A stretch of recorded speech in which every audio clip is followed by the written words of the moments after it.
competency-based training in our various institutions that are training nutrition and dietetics.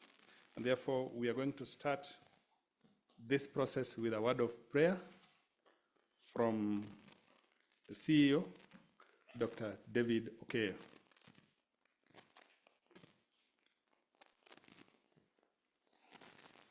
Thank you very much, Prof. And good morning. You are all welcome. I want us to start the meeting carefully. Carefully means that we must return all the glory to the owner and the creator. Before I pray, I want us to just get one word. We must remain wiser, to be diligent and wealthy in humanity service. That is our understanding for today. And we get this from Proverbs 9:9. The Bible says, give instruction to a wise man, and he will be yet wiser. Teach a just man, and will increase learning. Very important scripture, Hebrews 6:11. And we desire that every one of you do show the same diligence to the full assurance of hope and to the end. And Proverbs 10:4, he becometh poor that dealeth with a slack hand, but the hand of the diligent make rich. Lazy hand bring poverty, but the hard-working hands lead to wealth. What we are doing is actually towards wealth. Why? Because when you stand for human life, human health, and well-being, then you create wealth because you have a functioning humanity that can serve humanity and can serve a nation, and the nation becomes wealthy. So let's stand and pray. Almighty and everlasting Father, the great I am, the greater God, the God of all possibilities, the one who says what he says and does it, the one who means what he says. We want to ask you this morning as we begin this meeting that you go ahead of us and give us the wisdom needed to execute the exercise within the shortest time possible. We thank you because you have already won on our behalf. You've gone ahead of us. We thank you because you're giving us a revelation. A divine agenda like this is for humanity, and so we are asking you for the spirit of wisdom, the spirit of excellence, and for strength. We pray all this even for our nation, the entire country, beginning with our presidency, His Excellency, the President of the Republic of Kenya, Dr. William Samoei Ruto, and all the executives, our council members, our institutions, and also our professionals. Now we want to thank you for this institution, those who are working here, and we want to bless your holy name, for we pray, believing and trusting, in the name of God the Father, God the Son, and God the Holy Ghost. Amen. You can sit.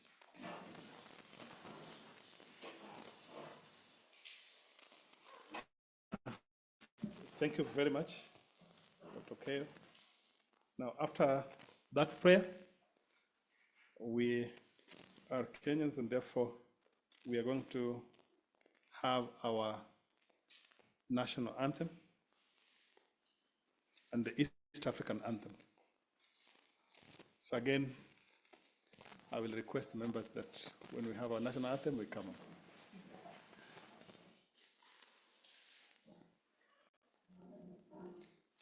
So national anthem. Mungu nguvu yetu.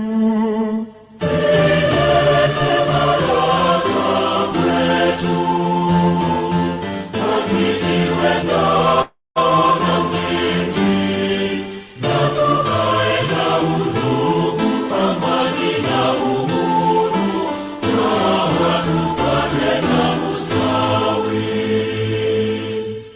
East African anthem.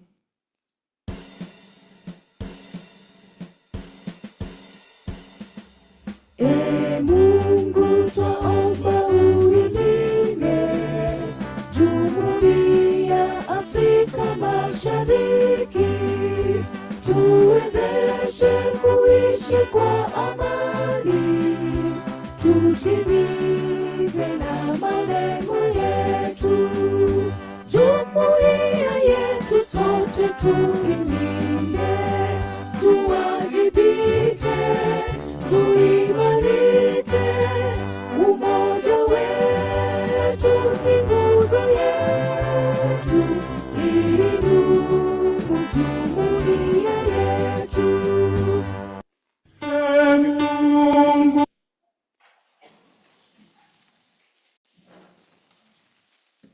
So ladies and gentlemen, after that, I would like again to request the CEO, Dr. David Okeyo, to come and give us an opening remark for this session.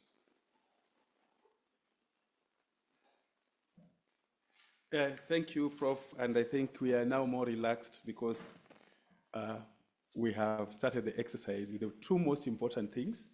That is believing in the Almighty, and then two, believing in our nations. You know, if we go through the national anthem carefully, from the first verse to the last, both in English and Kiswahili, you'll notice that Kenya was on course during independence, and it is very loaded. If we were to do what we purpose to do, then we would be very far as a nation. We want to also appreciate the fact that the East African anthem also gives us the same focus. And if we were to do this every time, then it would get into our spirit for serving humanity. Where are we here today? I want to give an opening remark. From the program that you have, we have what we call Strengthening Nutrition and Dietetic Skills Lab for competency-based training. And of course, our focus for this phase is Manikins for training. And when we talk of Manikins, we are talking about the models made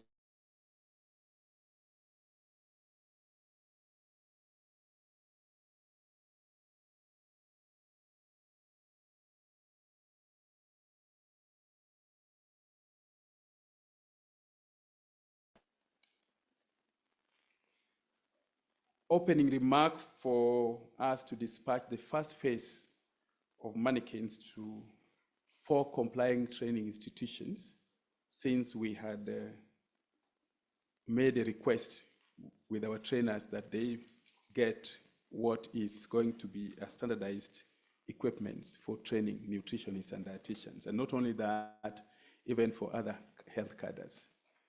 So the Kenya Nutritionist and Dietitians Institute continues to strengthen training institutions, and particularly on their capacity as per Section 6, Paragraph D of the Nutritionist Act, number 18 of 2007. It is a good practice in our regulations to remind all stakeholders that Section 6D gives the Council mandate to approve institutions as institutions for purpose of training persons to be registered under the Act. So all that have been trained, if they were to be registered and licensed to practice, they must be from an approved training institution. And under miscellaneous provisions of the same Act, of course, are, and I quote, on offenses by persons conducting training courses or examination without authority. It is well stipulated, saying any person being in charge of a training institution which is not approved by the institute as an institution for purpose of training persons to seeking registration under the Act, who then admits to the institution under its charge any person for the purpose of training in nutrition and dietetics, and B, purports to be conducting courses of training or examination under the Act or regulations made thereunder, and C, issues any document, statement, or certificate or seal implying that the holder thereof has undergone a course of instruction or has passed an examination prescribed by the institute. And finally, issues any document or statement or seal implying that the institution under his charge is approved by the institute as an institution for training of persons seeking registration under the Act commits an offense and is liable on conviction to a fine not exceeding 500,000 shillings or imprisonment for a term not exceeding 3 years or both. Why am I reading this? It is a silent provision under miscellaneous section of the Nutritionist Act, but it is still important for all training institutions that they be approved. Now, the Council, through Accreditation Committee, has come up with an approval framework where we have defined 11 standards. Now, those 11 standards include clinical practice as one of the standards. And the purpose why we are here today is because of the clinical standard. Given this provision, KNDI's inspection team continuously review the current status, resources we have, general preparedness to train students, also that is at certificate, diploma, and degree for universities, TVET institutions, and KMTCs in Kenya. It is also important to remind Kenyans that since the establishment of the Nutritionist Act, the profession of nutrition and dietetics has continued to self-regulate. When we talk of self-regulation, it means that Parliament gave the professionals an act so that they can set their own standards. It is a bit different from the other laws, like the Public Health and Officers Council. Dr. Dean is here, he's a member of the board. It's not the same. It's not the same as the Nursing Council. It's not the same as the Medical and Practitioners Board. Those ones do not have professionals regulating. It is this one, sorry, that is the only one that is regulating. And the professionals are defining their own standards. So when we talk again of self-regulation, it means that apart from setting what is bare minimum for training, we also set what is bare minimum for service. So we come up with scope of practice for our professionals. And the universities and colleges are not left behind because they are the training partners. So currently, students' admissions into the programs of nutrition and dietetics is offered across 83 training institutions countrywide. So the total number of institutions training in this subject are 83 in number that we have in record. We know there are also those who are outside there that have not been registered, but those on our records are 83. From 2009, when the first members were registered to date, we have increased the number of nutritionists from 900 to 14,200 in the country. So we now have 14,200 licensed, registered professionals. KNDI is greatly encouraged by the efforts being taken by training institutions, and of course, those who have been approved, because it's a positive move that aims to increase the number of professionals who will join the workforce to serve Kenyan population in health-specific and also health-sensitive sectors in line with the Sustainable Development Goals. We are strongly encouraged by the 83 training institutions, even though we have been told that the numbers are going down because of non-employment of nutritionists in the country. But that's a government agenda which is cutting across many cadres. It just requires that government relook at the training and also HRH, human resource for health, as well as employment opportunities for our professionals. That may not stop us from further training, because we need at least 60,000 nutritionists to serve this nation, going by the population. 14,200 is still very far. Now, during inspections, the KNDI team always are keen on requisite laboratories.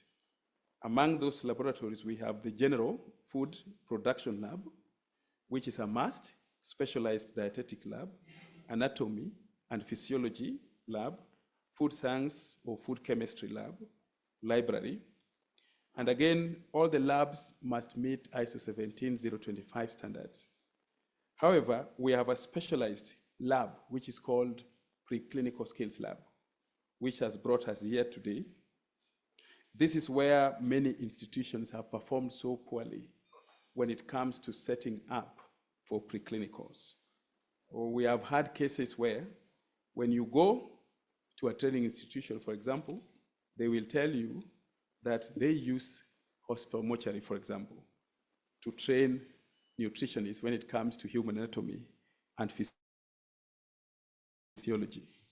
Yes, that is good, but they need a specialized anatomy lab, which is not a service area with prosected cadavers or with unclaimed bodies. Many institutions have had that.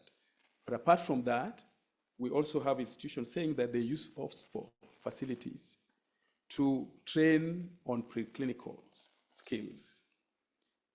That is not correct, because when you use human beings that are looking for service as a guinea pig or as a lab, then it violates the human rights.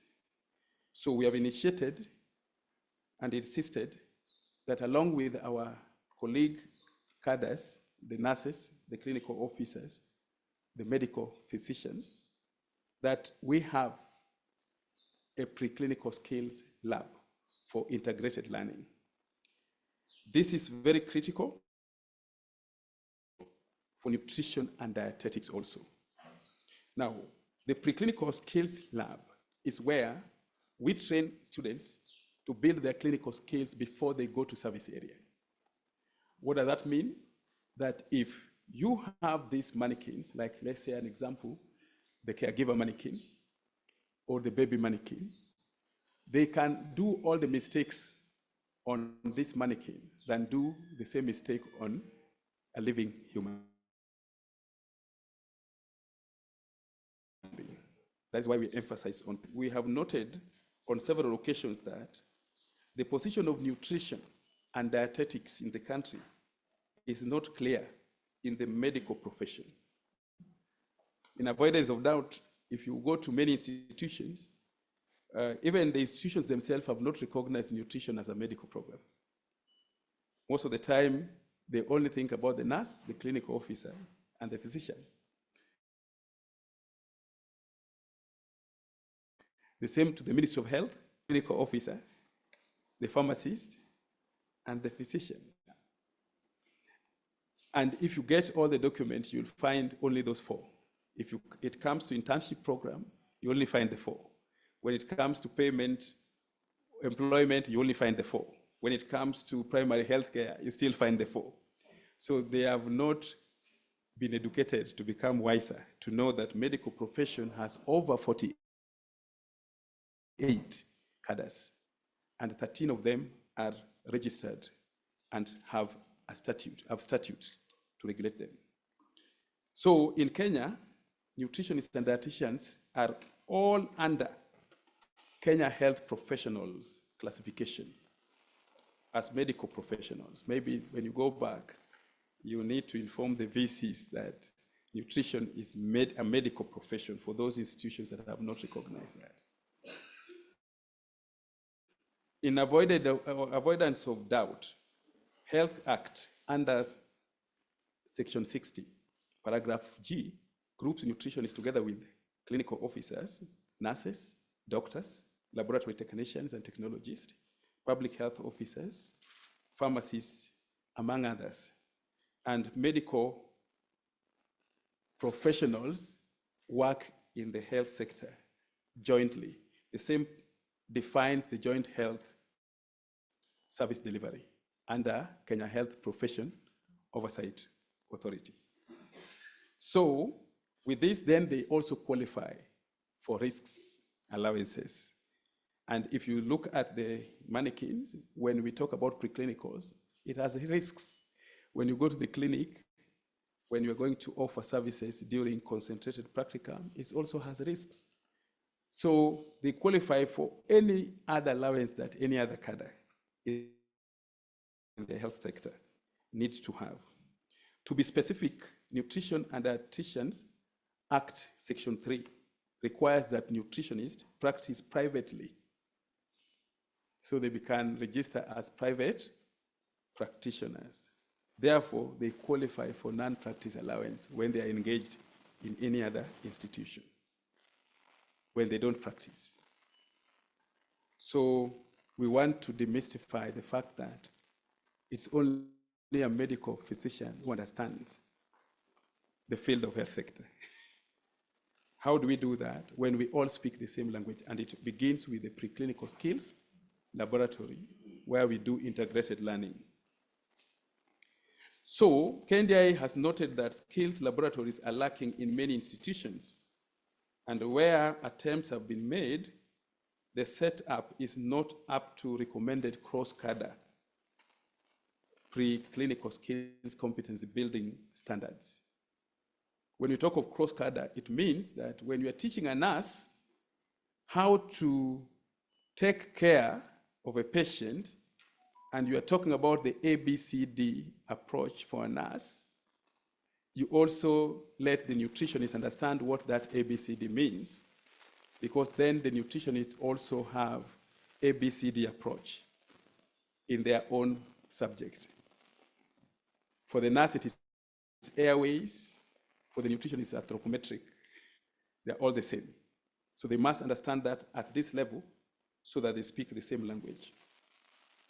At the same time, nutrition students have a makeup prototype skills lab that does not fulfill training institutions. Why am I saying this?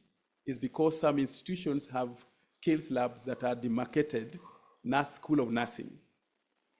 And so no any other cadre can use such. When it comes to nutrition, they have their own, which is a prototype that is not fully equipped. So because of this, we have begun the strengthening of skills laboratory with standardized high fidelity mannequins. Why am I talking about that? Is because we have seen institutions acquire mannequins that are supposed to be used to merchandise clothes. And they are very comfortable with them. Some are very hard. If you touch them, they don't represent a human being. I don't know whether there's any human being that is hard unless they are properly embalmed, that they become stone now. But most of the human beings are flesh, and you can feel them. We need a mannequin like that. Now, we also have some that are closer to mannequins, but they cannot train competencies needed because they cannot be manipulated to some standards. We have brought on board a cheaper mechanism to acquire high fidelity mannequins, trying to remove also the middleman who makes it even more expensive. And compared with what the training institutions have given us, when it comes to the cost, ours is at 40%.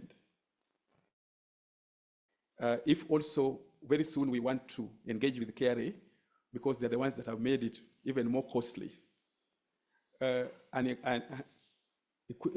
Materials like what you see here are very cheap in China, for example.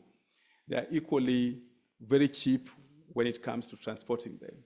But when you add the tax, it is double the cost of purchase. and that is because of the KRA. Now, if they are concerned about humanity, they can save us of this, but at the same time, we can save the nation of death and enhance productivity when we train well and make more money. So we have contacted the manufacturers that has allowed us also to give specifications of what we want, so that if you want certain competencies included in the mannequin, they do. And that is what has brought these mannequins for the first group that purchased them. So during this phase, we have 4 institutions that complied with our request to strengthen the skills lab. We have Mount Kenya that did it first. I want to be very honest that Mount Kenya is always ahead to make sure that things are done. I'm not praising them, but it started all with the standards. They were the first, among the first to be accredited with our standards. They have never let us down. When it comes to matters of collaboration, they're always there. Of course, I know Technical University is also part of the collaborations we have, but Mount Kenya has always been ahead. Please, let us try our best. Now, when you tell people that, they will say, Mount Kenya is in business, is private, and they know where they get their money from. Government is a bit difficult. We have Cabete National Polytechnic, that is also government, so there is no excuse. And then we have Nuria College. Professor Elim is also here from Wajir, who also complied well. One thing I would want to say is the professor here has been a chancellor for Rongo University before, and he is very keen on medical training. And his approach was a bit different. He went further to separate the mannequins from our usual so that he can also get for the nursing profession. So the Nuria one has some products for nurses, and you can learn from that also. Maybe if you want to get them, you can get them through us. We have Vision Empowerment Training Institute here in Kitengela that have also complied, and Kabete. We want to admonish other training institutions to follow. Why are we saying that? Ugali cooked in Nyanza province, and the one cooked in Coast, and the one cooked in Kitui, they're not the same, unless they have the same recipe. The one from Central Province might even be worse.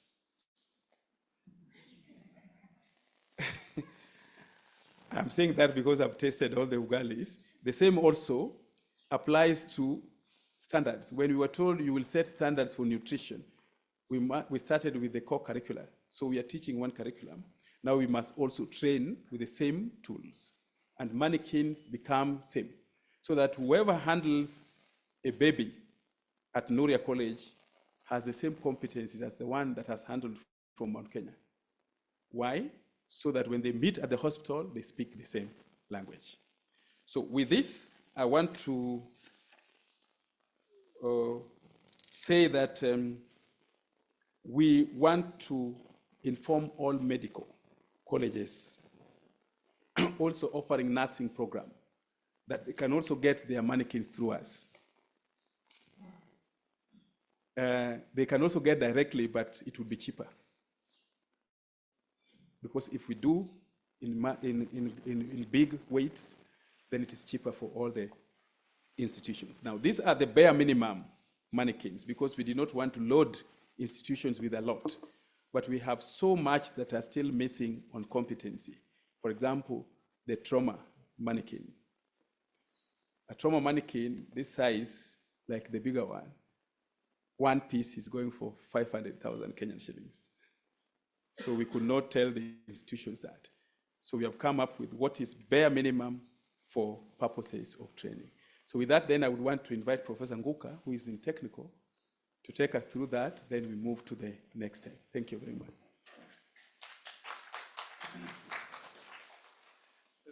Thank you very much, Dr. K. We want to have the same ugali. We want to cook with the same recipe so that somebody who is cooked in Garissa or Mazabit is similar to the one that is cooked in Mount Kenya, or is similar to the one that is cooked in Nyanza. And that is only happening when you standardize certain things. And by the way, as Dr. K has alluded to, the competencies of nutritionists got varied very widely. And that is part of the reason why we have even found it a bit difficult to ensure that there is harmony. Of late, since we started this program way back in the year 2012, we have managed to harmonize a number of things. Of course, we started with training. But the older nutritionists are still in the field, some of whom still do not believe that you can feed patients by all means, and it is the role of a nutritionist to do that, whether in critical care or normal. Under normal circumstances, we feed through the mouth, isn't it? By directly munching the ugali. And it has many components. There is the health bit of it, but there is the social and anthropological bit of it. And we always encourage as nutritionists that we need to always eat by way of mouth and not by any other means. When in the hospital, this can be done through the veins, what we call the parenteral nutrition. Now, who said that that should only be done by a nurse? And that should only be done by a doctor? And the nutritionist is not supposed to be there. Now, that is the mentality that was there then. So what we are saying is that a nutritionist is supposed to do his work fully. And we are supposed to equip them in the university so that when they get out, this nutritionist is capable of doing parenteral feeding in all its facets, total and partial. Nasogastric feeding, entero. They should be able. Now, for them to practice, and we have specified this in the internship manual very critically. We have indicated very well that these guys are supposed to fix at least 3 successfully and feed. But you still find our trainers avoiding this. That's why we said now we must make sure that we give you high fidelity mannequins to make you do this with the students at our training centers, at integrated clinical, or we call them preclinical laboratories, which we assess actually. So this high fidelity mannequins is going to allow us to do that. And you know, some of them have the capacity. As you fix the nasogastric tube, for those who have attempted, some nutritionists have never attempted, I know. Especially the older ones, those of my age group and others. Now, for those of us who have done it, we tell them swallow, isn't it? For those who can swallow, so that they can gulp. Because when you reach there at the larynx, at the pharynx, isn't it? When you reach at the throat, there are two ways. But the front one is actually the airway. This one is actually the airway. And most of the time, when you reach down there, you are likely to go through the airway, unless somebody swallows. During swallowing, ideally, the epiglottis is going to close the airway. And it allows the nasogastric tube to only get one way, which is behind and get in. So when you tell them swallow, you are in a nutshell physiologically telling them that close your airway, now the nasogastric tube. But the action of swallowing helps the epiglottis to close, and it creates one airway. Now, if that skill is not done, do you expect them to go and do it in the clinical area? Wataua, my brother. Sindio, they'll kill. So let them kill these ones here before they come and interfere. And we are saying, we are training these guys following the competency-based curriculum. And the advantage is, in our profession, we are not starting the competency-based today. We have been having it. We are now just emphasizing that as these younger ones who are coming in the year 2029, they will be joining us in the university and have been taken for the profession of nutrition and dietetics. They should find you already aligned, both in terms of the materials and equipment for training, and also with highly defined skills that they're going to pick up. So you have a number of materials that have been provided there. This material has been made out of PVC, and you have been provided with full-size human, and as you can see there, in all of them, with the hands that is meticulously assembled to simulate human anatomy. You can be able to have opportunity to fix the line or the cannula to be able to deliver, and they will be able to act like humans. You know, so I don't know whether some of them can also be able, in case they tissue, for example, and you can be able to depict that blood is flowing out of the veins. I expect that to happen with some of this, that you are able to know that you are outside the vein when you are actually setting up a cannula for either dextrose or normosaline. And by the way, did you know that those things, dextrose and normosaline, are not, they are nutrition, they are foods, they are nutrients, and ideally they are under the purview of clinical nutritionists, clinical dietitians to be able to use them. The physiology around electrolyte balance is basically nutrition, and the science that is known best, for those of you who don't, is actually with the nutritionist. So delivering it into the human to be able to enable them at that disease stage to regain their consciousness should be done by a nutritionist. Now, this business has been, we call it, integrated. These are cross-cadre skills, so that a nutritionist need to know how to do that.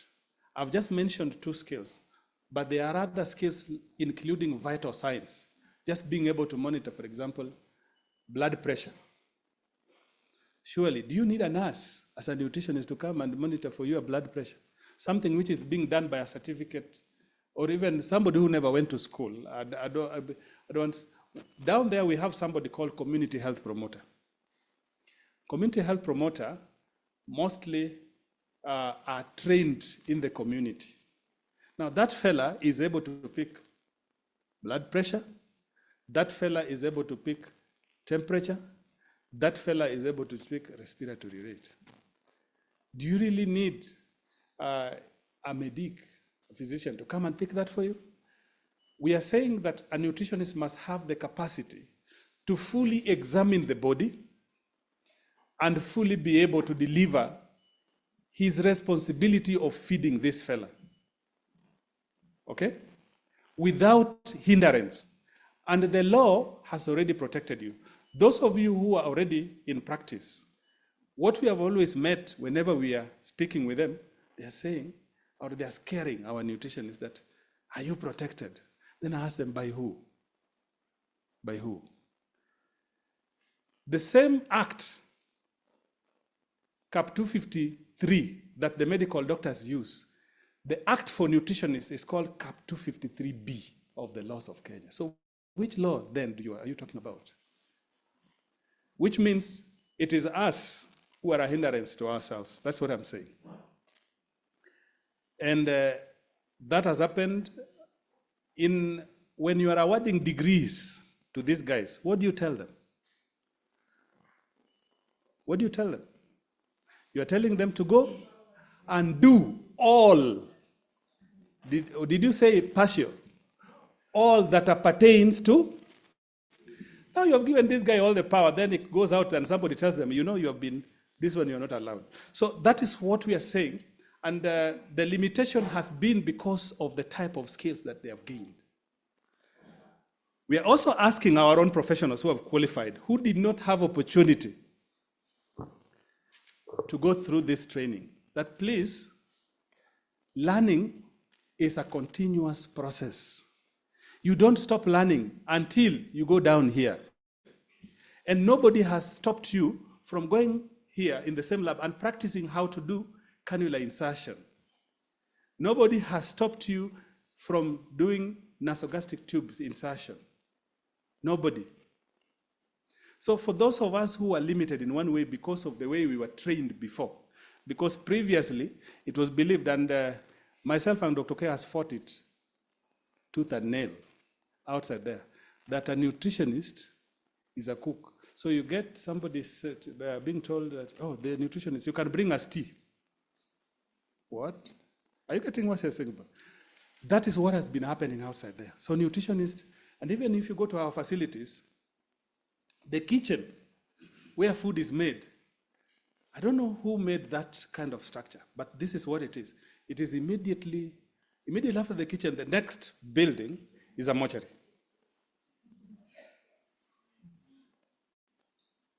Go to our facilities. Whoever made this decision, I still don't know. I've also been asking myself, who did this? Why did they have to place the kitchen where we are preparing food for patients next to the mortuary? It must have been informed by something. We are just yet to know, but I've asked everybody in the ministry. They actually don't know. They're also surprised. And when we said this, they also, oh, Kumbe, it is actually located. Go to all our hospitals. I know some of you will be surprised. Go to any hospital in this country. That is exactly what it is. But you see, when somebody is dead, they don't need food anymore, isn't it? They don't need food. So this has been a stereotype, and that is what we are now moving to the next step. Already, we have gained thorough acceptance, in as much as Dr. Keo said that we have a ministry ignoring nutrition. The fact is now they don't ignore. Because, and not that they liked it, we have pushed them to the wall by the law to now not to ignore. So they no longer ignore, they know that the profession exists.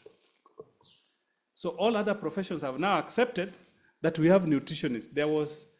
We used to do their functions, but now let them do their own functions. And one of the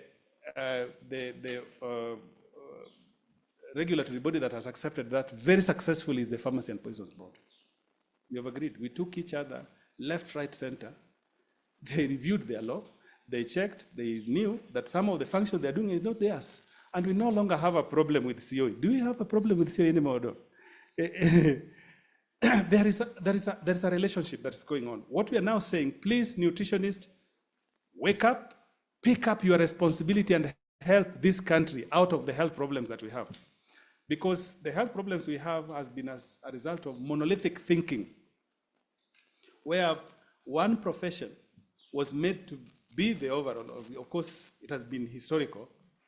And at the end of it all, it has been single line thinking in terms of management of health. Yet the health is not single line in terms of its problem. It is a complex and multi-sectoral, multidisciplinary. Even agriculture has a stake in health. And that is why, as nutritionists, we have brought in a concept of One Health. Of course, One Health is in existence, but even right now, Ministry of Health in Kenya has not started practicing it. It's being practiced in ILRI, in agriculture. So, in a nutshell, okay, I've summarized my program, it's almost ending. In a nutshell, if you look at the facility that is brought here, is basically to ensure that the nutritionist has the full capacity of not just the body anatomy and physiology, and being able to see the proper organs and their functions, but also be able to have the skills that is going to provide solutions to our nutritional problem, both in health sector and in for the normal populations. So these facilities that we have here are called high fidelity Manikins that will be able to provide us with the opportunity to do that. Now, we have always emphasized integrated training, and Dr. K alluded to it. Why? Because when these guys meet outside, the nurse will do the nursing work, the Doctor will do the doctor's work, and the nutritionist will have to do their work. But they're serving one patient. And the objective is that the patient is supposed to heal. So there must be a complementary approach to it and not competition. As at we talk, competition has been witnessed when it comes to matters money. When they are signing CBAs, the CBA tends to separate them. But when they are working in the environment, the nurse, the nutritionist, the pharmacist, the clinical officer, they are supposed to see the same patient and to play their individual roles within their scope of practice to ensure that that patient come up. And that should be what we generate from training. So what we are saying, and the signal we are sending to our training institutions, let's build this from the word go in our training institutions by having one lab, the preclinical skills lab, and bring all these professions together. Let them be trained with the nursing clinical instructor, the nutrition clinical instructor, the doctor's clinical instructor there at the same time and have the same level of anatomy. Our colleagues who have been running away from the anatomy lab, please get into the anatomy lab so that our students can copy you. Are we getting each other? And with these skills, now, with these facilities that have been provided, I believe Mount Kenya will set the standard for all public institutions and for all universities. They are going to be the benchmark. So that with this high fidelity, they will now see what nutritionists are supposed to do and therefore disseminate it. We have already put it in writing, but our problem is it is not being done. And that is why we have said now we must go into micromanaging the teaching. Ideally, we are not supposed to tell lecturers, these are PhD holders. Wow, how do you want to go and tell a PhD holder how to teach? Yeah. Even though they were not trained teachers, we have now insisted they have to do pedagogies to have the class management skills for those of us who are not teachers. Now, in the skills laboratory, now we have to define to you that this guy must fix an nasogastric tube. Where necessary, we'll even take you for training, even yourselves, to fix it 3 times and take you to the human and feed as we watch, so that you go there and you mentor these guys when they come out. The advantage is this generation has very high ability of mastering skills. That I can assure you, because I'm also engaged in training. And I know some of them who are very good. I now know a nutritionist who was specialized in nasogastric tube feeding to an extent that he's the only one who, in that facility in Migori, he's the only one who is being called when the born before time children are out, to be able to fix those nasogastric tubes. Not even a nurse. Some of them even fear. Because he has mastered the skills so much, and everybody has just believed on him. So when they see a small one, 800 grams, have you seen a baby of 800 grams? If you go to our NBUs, you will see them. Feeding a baby of 800 grams is not easy, because even for breathing, you have to remind them, please breathe. You have to hit. They don't know when they are supposed to breathe and when they are not. Yeah, now you can imagine that one, you have to fix an nasogastric tube and continue feeding. So some people, and even some of the doctors that we train, they are being trained now in numbers. 500, University of Nairobi are admitting as high as 500. The same laboratories that they have had, they have not changed. I don't think that anatomy lab in Chiromo has changed.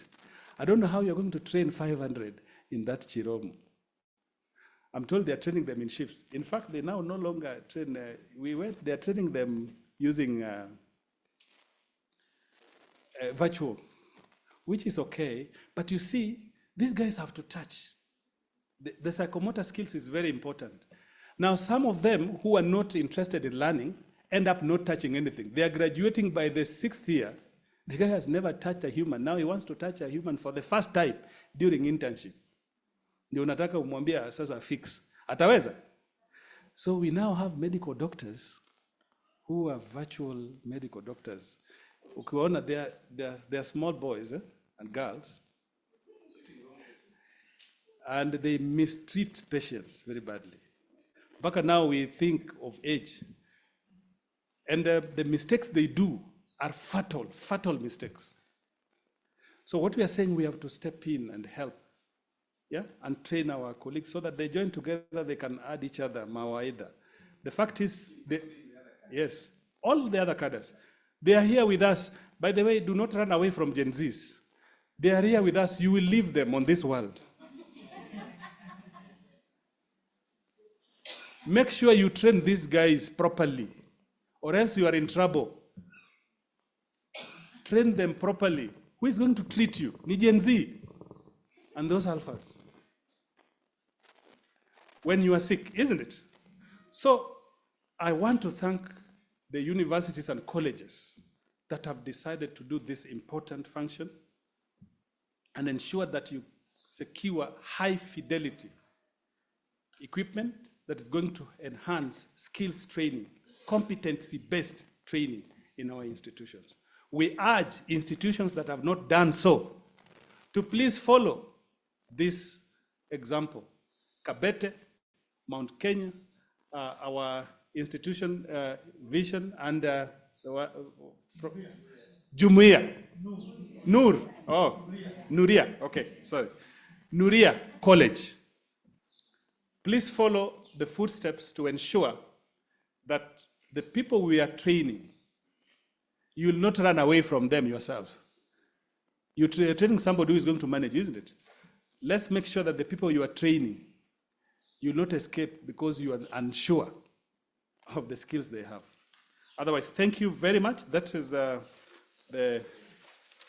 presentation that I have, which I've summarized in very key aspects. Thank you very much, Dr. K.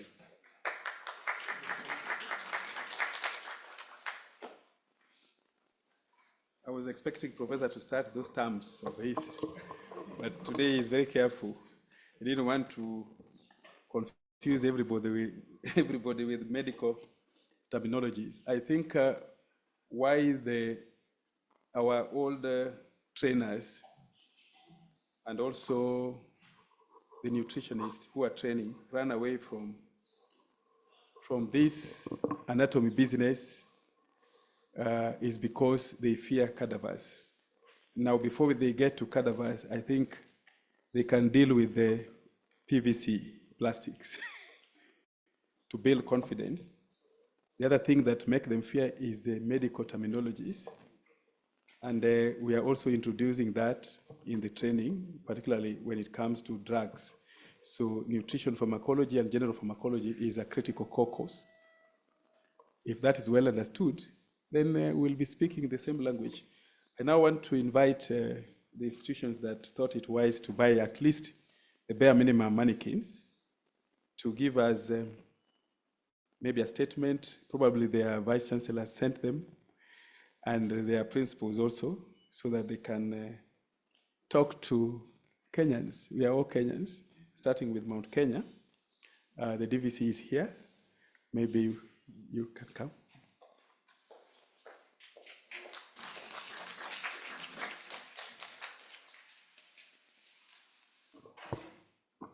Yeah, good morning.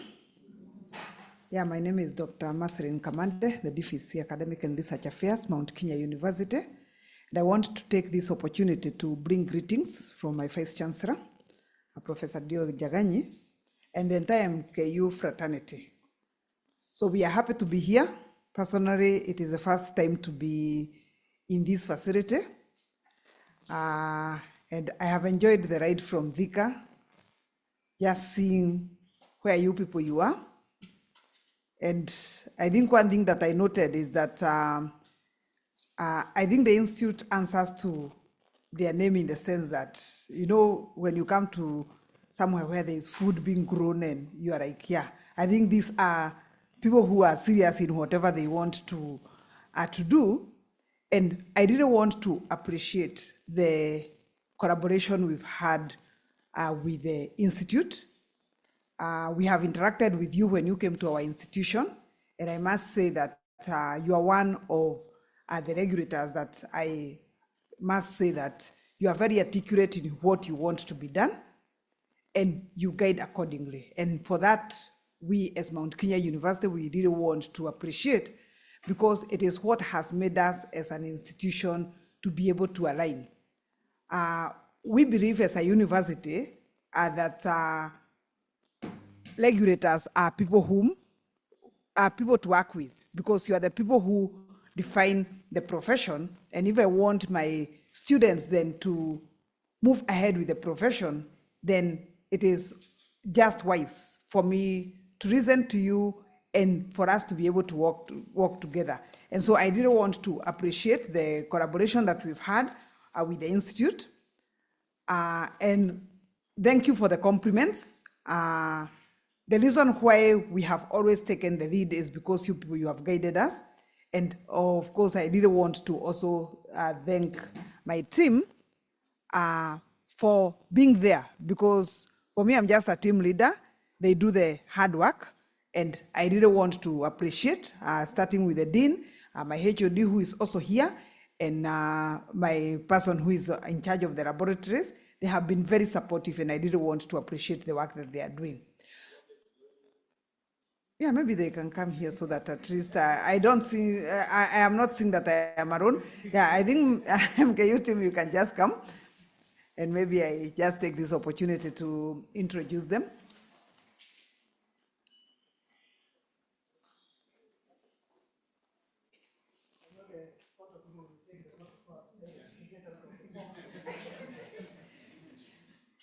Yeah, so with me here is Dr. Kariuki. You can say hi, Dr. Kariuki.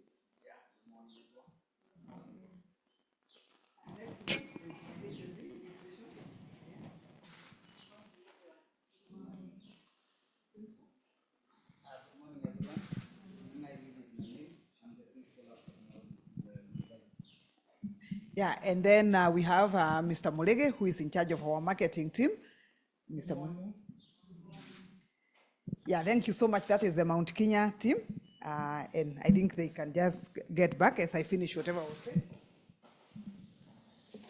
Yeah, so I was saying that as Mount Kenya University, in fact, one of the things that I have really taken from the speeches that have already been given, I like the idea of the integrated pre-clinical lab. I'm not a medic myself, but having interacted with the many other professions, I think we have the whole scope of medical professions in our university. And I like that idea, because when we get these things and we are able to induct all our health professionals, I think we are also able to create that need for them to work together. And I really want to make a commitment that that is our focus, because as you said, if I don't train these people well, the next time I will need them in the hospital. And when I am in hospital, I will not choose who gives me the care. So then it is only fair and ethical for us to be able to train our professionals well, so that even as they serve humanity, as I was just conversing with the dean as we came, and he was telling me that the nutritionists start from the level 1 and level 2. You know, when you talk about that, I can see that sub-county hospital in my village. And the person who is there, maybe those of us who are in the city, we have the privilege of going to those high-end hospitals. But when you think about that person, if we do not train these people well, then our mothers, our grandparents are the ones who are going to suffer. So I think I just want to resonate with what the speakers have said, and that as a university, we are committed to really do this for the sake of humanity and for the sake of this university. And that's a commitment that I'm making, that as we continue equipping our professionals, then we are going to work together with KNDI and every other regulator, so that we can be able to make this country better, we can make humanity happier. And with those few remarks, allow me to step.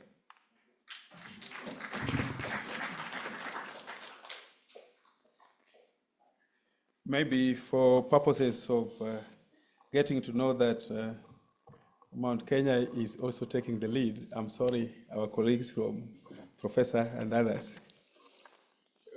Just now we are on a pilot study, just from yesterday, together with a few of the colleges, looking at the impact of innate assessment model for competency building. And the person who has designed that software is from Mount Kenya University. We didn't know, they also were surprised that that was the case, and they are implementing it with another institution. That is very good. Our colleagues from other universities, let's take the lead also. And you are capable also. I want to invite the Cabete National Polytechnic team, if they are already here. Ruth and team, you can come.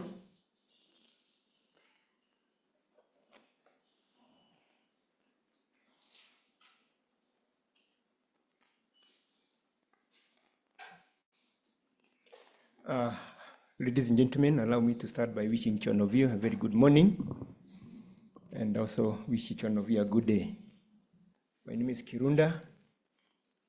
I'm the Dean of Institute of Agriculture, Applied and Health Sciences in Cabete National Polytechnic. Cabete is divided into 4 institutes.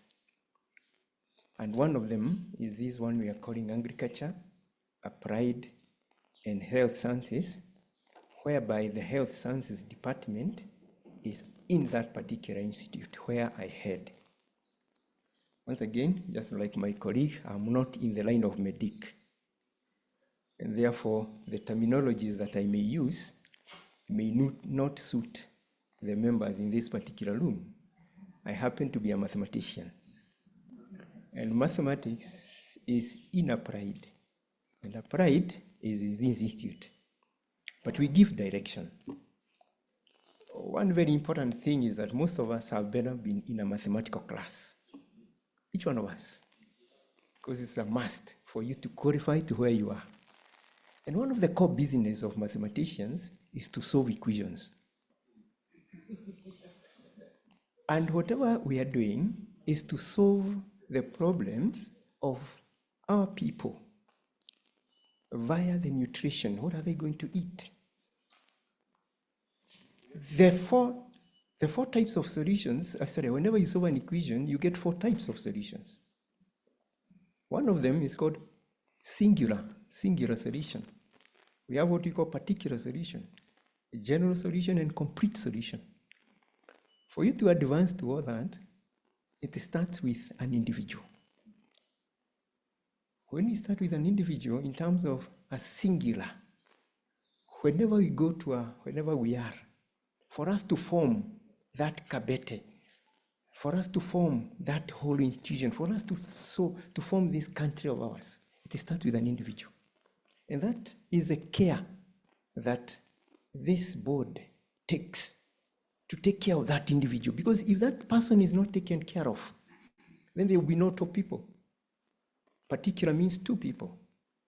General solution means a general answers that you get.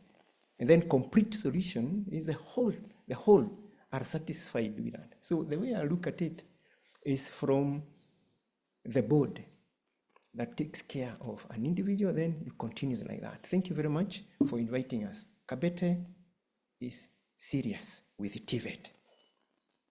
Kama kuna institution that is taking serious issues concerning TVET, is Cabete National Polytechnic, via or through the Secretary of the Council, who is our principal, Mr. Patrick Mushemi. He's very keen, particular in terms of all this. And when we got that request of purchasing, I think he was among the first also. This morning I was coming from Thika High School, and I realized that Thika High School is next to Mount Kenya. Just this morning, I didn't know that. Actually, I've not been in Thika many times, that part. So I realized, I didn't know that when I was in Thika, I was looking for the Google map to bring me to KNDI. And maybe they're also doing the same. So tulikuwa tunafuatana. And that's the same thing, maybe she also came first. Niko hapa nyuma. I talk much in terms of math, but the person who is in Medic is here. So Ruth, come here, tell us more. But once again, we are ready to help you, to help the board, so that our students As she has said, we need to go, when you go to the hospital and you're not trained these students well, you never know whom they may be treating. We also in pharmacy in our part, and we always take care of that and telling our students, they have to get, and the pass mark is always taken care of very seriously. Because if you just pass at your Peter too, well, you never know what will be happening to your patient in the hospital. You'll be given the wrong diagnostic and so on. So, Ruth, tumepewa dakika 5 na nimetumia ngapi? 3. So, umepewa moja. Thank you. Thank you. Happy New Year to everyone. My name is Ruth Achim. I'm the head of Department of Health Sciences. And in Health Sciences, we have 4 courses. We have this nutrition and dietetics, pharmacy, medical lab, health records. I'm sorry, we have the 5th one, community health. We have a skills lab. In our department, we have a skills lab that serves all the sections. Yes. And I want to take this opportunity to thank Dr. Okeyo, who insisted that we should have the Manikins. It wasn't easy, but Dr. Okeyo helped us so much. Yes, and we are happy to be part of this ceremony, and I'm happy that I don't see all the other Cabete colleges. Kabete is #1. Yes, and this is also going to please our principal, Chief Principal, Patrick Mushemi, and we are happy, and we will continue working with KNDI and all other regulators. Thank you. Thank you very much.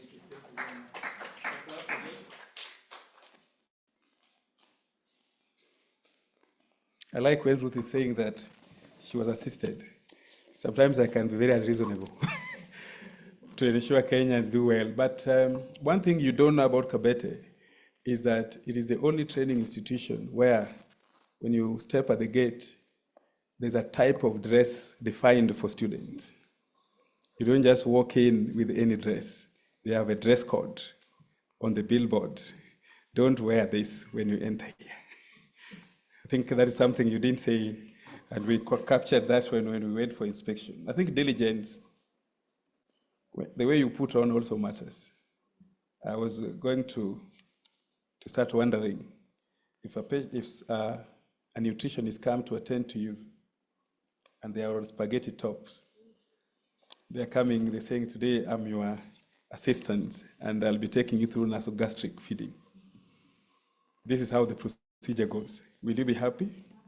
Now, very soon we are going to introduce uniforms, scrubs for nutritionists. And it's going to be one uniform. So that's another phase which is not coming. When you go to a facility, you can identify this is a nutritionist.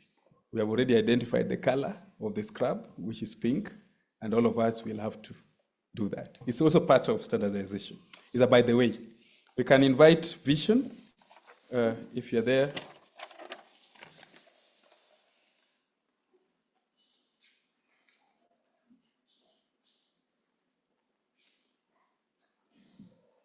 Good morning.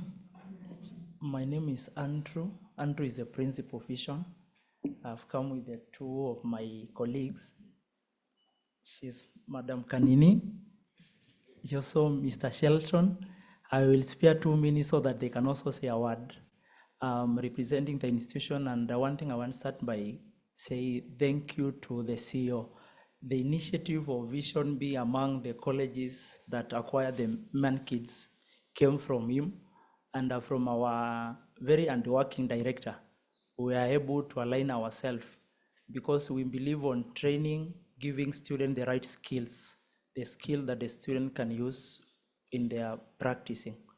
I was also challenged by the initiative that KNDI is taking to empower nutritionists. When we were raised up, we knew the other profession in health, but in nutrition, we came to new nutrition in universities. The only profession in health that we used to know is doctor. But now, with the initiative of now empowering nutrition, such that the learners can know that they have their place in health, that is very recommendable task.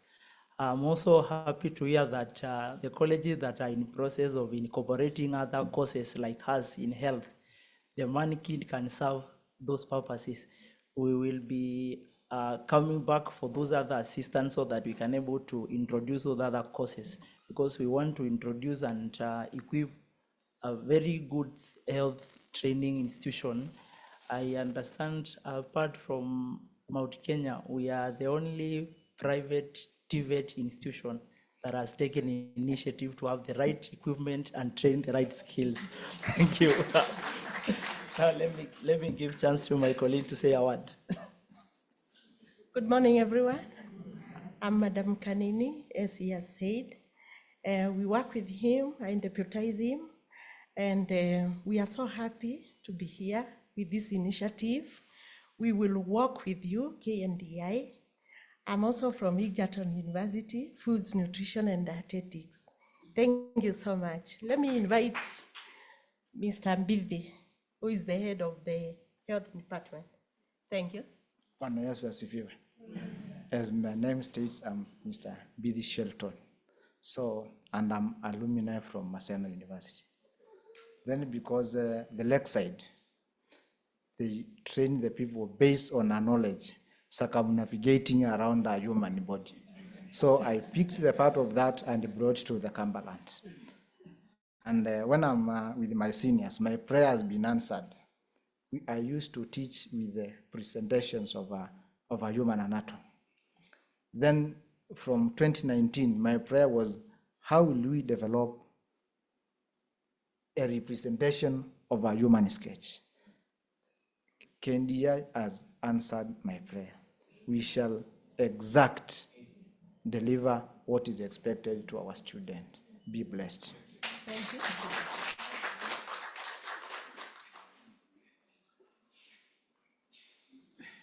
You know, everyone who does not have a vision has no life. For you to do well, you must have a vision. Even for you to know how to marry properly, you must have a vision. And vision has a vision. The directors are very committed. They were not able to be here, but they took it in person to ensure that before even they comply with other standards, they start with this one, the Skills Lab, which is very good, and you can pass our regards to them. We are very happy with them, and I'm sure they are online.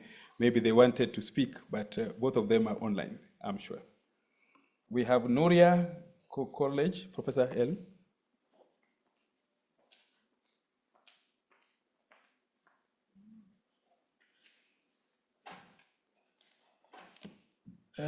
Good morning, everybody. Assalamu alaikum. When we were praying, we forgot the Islamic component. But I think God in His wisdom has heard us all. As you have been told, my name is Professor Mohammed Elmi. I am the principal and the CEO of a college in Wajir called Nuria College. Nuria College is named after my mother. And it's named after my mother because she is a part of the maternal statistics, maternal mortality statistics. Many years ago, more than 60 years ago, a beautiful woman in the semi-arid area who was a prima gravida with a multiple pregnancy died immediately after delivery. And she gave birth to this handsome man and his sister. Fortunately for my sister, because of the maternal mortality, the effect of maternal mortality is a serious problem. It has numerous disadvantages for the children who are born and the mother dies. And I think primarily, healthcare is about prevention of mortality and morbidity.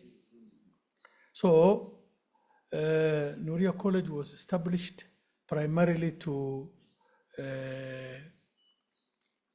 help in the reduction of maternal mortality in an area where which has the highest maternal mortality, probably, if not in the world, but in the region. In Kenya today, Kenya is a country of contrast. We have a region where maternal mortality is less than 200 or 300 per every 100,000 life birth. Wajir County has more than 1,000 compared to Somalia and Sierra Leone, war-torn Afghanistan. So some people had to do something to ensure that healthcare is taken care of seriously. So when Nuria College was established, I was the Chancellor of Rongo University. I happen to be also lucky enough to have worked for Mount Kenya University as the director of Garissa and Hargeisa. So when I see Mount Kenya here, I also feel that I am part of, actually, I am among the founding members of the health section. Before my friend Kariuki became the dean, I started the program of public health up to master's level. I was the first fellow to join Mount Kenya University with a PhD in public health. And primarily, I am a registered nurse. Although I am a professor of epidemiology now, but that's where I started. And I am a strong believer of One Health. So to reach where we are, Nuria College is collaborating with Rongo University, and we are offering up to a degree level. In health, we have public health up to degree level. We have health records. We have community health. We are also registered by the Public Health Council of Kenya. I want to correct that sister of mine who said the private. Nuria is also accredited by Tibet. So you are not the only ones. It's only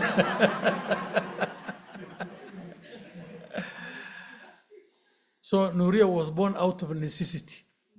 During the Al-Shabaab incursion in this part of Northeastern, most of the other Kenyans who did not have a soft hair like mine decided to run away to their homes. And they were forming the backbone of healthcare and education. Yes, so when the nurses, the doctors, the clinical officers decided to go back to Siaya or Nyeri, then who is left with a mother like my mother? There was nobody. So that meant we had to bring in colleges that can train the indigenous people so that they have nowhere to go. They will not run away from anybody. Even if Al-Shabaab comes and settles inside their homes, they will have to find a way of dealing with it. So insecurity was a major reason. So I tried to convince Rongo University to come and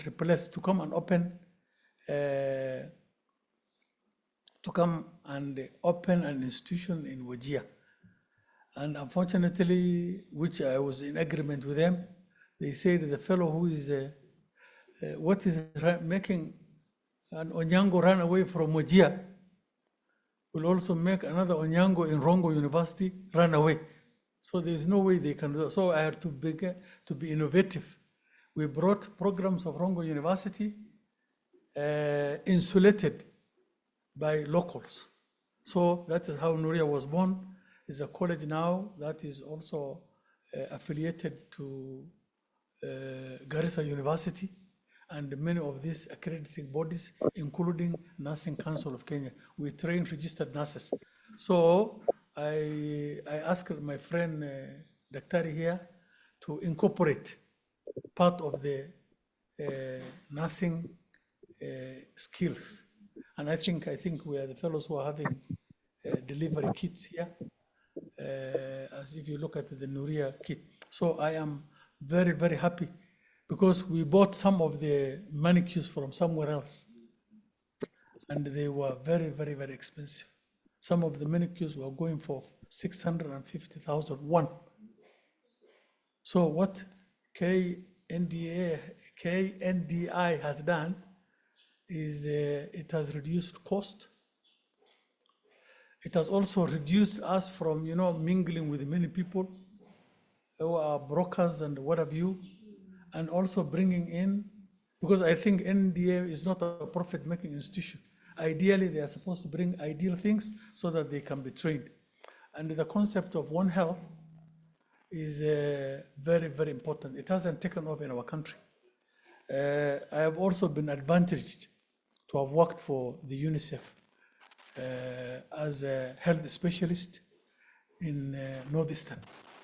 So during my training as a nurse, nutrition was just a small component in our training program, and they were only teaching that nutrition is type of food where there is carbohydrate, protein, fat, and vitamin. That was the end. And we are not even, it was not even an examinable subject in medical training college during my time. But when I joined UNICEF, I realized nutrition is a huge, yes, and I think UNICEF played a vital role in promoting nutrition to where it is today. A lady by the name Noreen were among the pioneers to ensure that nutrition become what it is today. And all of us now in the medical profession know that health is a multi-sectoral approach. In the old days, it was the doctor and the nurse. And the nurses were actually, they used to call themselves Mia. Well, me, I'm just a Mia nurse. And I think that is the problem nutrition has today. They're also calling themselves Mia. This is something that they can only come out from Mia if they are trained well. And if their work is visible and competitive among the other health professionals. My daughter is a nutritionist, myself. One of the other daughter of mine is a medical doctor. So I am a nurse. Although I don't know, I am many things. I've also been in the military. So I have been privileged to work in a many environment. But what has brought us here today is a milestone in the health profession. And I think colleges like myself, which Nuria is in the far distance, to go to Wajir, when I was joining medical training college, it took us 7 days to come to Nairobi. And I always tell fellows that my nursing profession was an accidental one. Because I was coming to, because of the effect of the maternal mortality in me, I've always wanted to do a course in health. But in Wajir, there was no career guidance. There was nobody to tell you, this is what you're supposed to do. Because most of our teachers were coming from down Kenya, and they felt, they don't belong to the people. And I think the problem has not fully died. It is the same. There is this segmentation. That's why you see, if you compare maternal health in Central Province today, and you look at the province in Northeastern Province, all health indicators are completely different. You cannot say these people come from the same country. Yeah? There is massive disparity. This is, of course, it has politics at its center. But I think things are changing. They're changing for the better of this country. The only thing that I would like to say is that today, colleges like Nuria do not examine their students. And I think this is what now KNDI must look into. We must go through National Examination Council for our students to be. And sometimes we look at these exam papers, we say something is not, it's not right. The exams are set like, Form 4, Form 5. Who discovered Mount Kenya, that kind of questions. And I think the universities and colleges have better examination method. So I think once we are accredited, then we should also be accredited to examine and train our students. That is the request that I want to, but let me say thank you very much for Kenyan Nutrition and Dietetic Institution to have allowed us to come together. I traveled from Wajir. It's a very expensive route. You can only come by air. Although things have changed. These days you can walk from Wajir. I mean, you can stay in Wajir and work in Nairobi because iko ndege inaenda mara mbili. During our time, as I told you, ilikuwa unapanda lori in saba kukuja hapo. And when I joined the story of MTC, there was a man called Dr. Migwe. Those of my age probably will remember him. Maybe Kariuki will remember. During that time, nursing was only trained in Nairobi. That was the only college. It actually used to be called the KRN. So I went into Migwe's office. It was very early in the morning. Young, emaciated man with a big afro. Afro was the fashion of those days. So I came to the office and then, a young man, what do you want? I told him I want to join this college. Do you know the secretary? I told him, no, I don't know any secretary. In Wajir, there's only one secretary, and that is the DC secretary. So he told me, have a seat, and he called his secretary. I think she was Agnes. If there is a young man here who has never seen a secretary.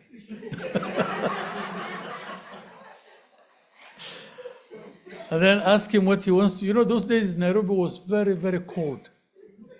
I've been given 5 minutes. I can see this guy is standing. But I think it is important we share some of this history. So, to cut the long story short, Dr. Migwe was very happy to see a young man coming from Wajir wanting to pursue a health course. I did not tell him what I want because I didn't know. So he called a man who was an executive fellow called Madenge. Madenge, come, chukua kijana, make sure that he joins any course that he wants. That's Madenge's instruction. So we went outside with Madenge, and then there was a form to fill, blah, blah, blah, blah.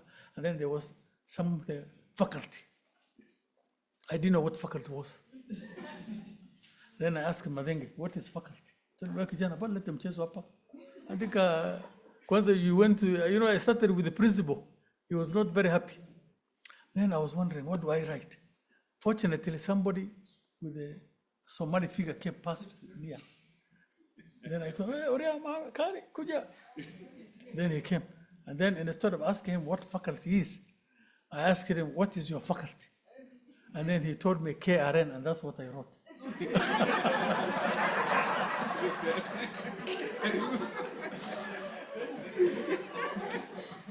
So for those who are young, you can progress to whatever you want. So key issue now, the parting shot for nutritionists. Both the trainers, we are not nutritionists profession ourselves, but we are training nutrition. Is that the mentality of a mere must be removed through skilled and focused training. Thank you very much. Thank you.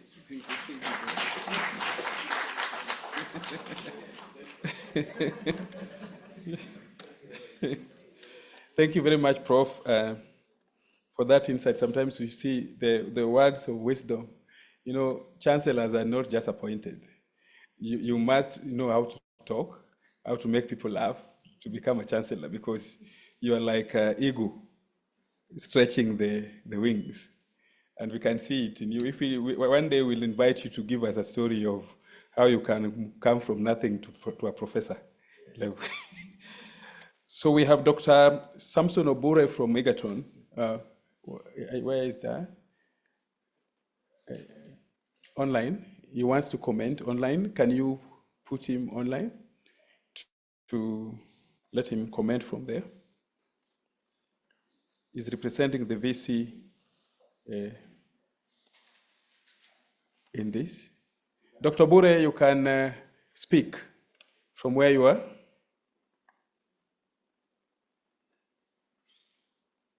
Thank you. Thank you. You've unmuted me. Thank you very much for inviting us from Egerton. I'm in the room online with two colleagues. Dr. Sarah Maries is our chair of Department of Nutrition, and Alice Maranga is chair, Department of Nursing. Our Vice Chancellor has sent us and sent greetings to KNDI and all the participants in the room. And as in Egerton, we appreciate the use of Manikins in training our students. And in fact, in place, we have a skills lab, which is, although not very well equipped, but we have used that one. And like many speakers have said, we have used this for training medical students, nursing students, clinical medicine, and nutrition students. For nutrition students, we can only say we want to strengthen that, and that we appreciate the teamwork that all these cadres that we are training, that they must be trained as a teamwork. As in the past years, the doctor has been the team leader. I mean, no wonder many hospitals, the medical superintendents are headed by doctors. But I know that scenario is changing now. But that aside, I'm a practitioner myself, and of very, long-time practice. One thing I want to bring to attention, or a few questions I've asked myself, the nutritionists are not as active as I expect them to be in terms of patient management outside public hospitals. Frequently, in my clinic in town, I have to take an effort before I can trace a nutritionist to give the necessary support I require for my patients. I will therefore want to encourage you to increase your competence, particularly in terms of practical application of your knowledge. Maybe we'll have a discussion about this in another forum. But for now, we are just grateful. And I don't know whether you can allow my colleagues, Dr. Stella Marie and Alice Maranga, to give a comment to echo our commitment to this cause of KNDI. If you could kindly Yes, you can have Dr. Stella. Let my colleagues show their faces. Yeah. Dr. Stella, you can show your face and your colleague.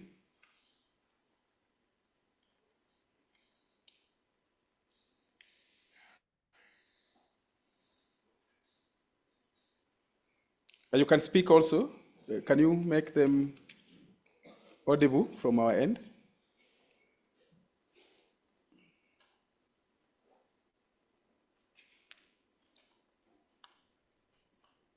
Okay, good afternoon, everybody. This is Stella Modoka. I think I'm not yet enabled to the video, but I think thank you for all those who've been able to attend. We have been training nutritionists, and I think we are moving in the right direction. And I think I appreciate like what Professor Mohammed has said. Many times you find the students will try to shy away, etc. But we also need to just continue encouraging them. And I believe in due time, we will get there. I have hope. And thank you for all who are attending. Asante. Your colleague can also speak. Dr. Obure, you can also allow your other colleague to say something. Yeah, Alice Maranga, I hope she's in the room. Thank you. Okay. Thank you. Good afternoon, colleagues. My name is Alice Maranga. I'm the head of department in the nursing department. So thank you so much for this forum. And it is important actually to strengthen training of healthcare workers and especially nutritionists because we work collaboratively as a team for the good outcomes of the patients. And I just want to say that the trend now in training is indeed what we call simulation-based trainings. Those are skills-based trainings.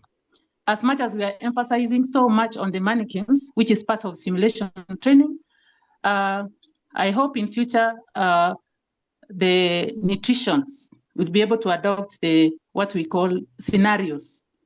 Scenarios, we have different scenarios. There's a way we can do that training away from the hospital setting using mannequins and also scenarios without even using mannequins. So I think that is the right thing to do.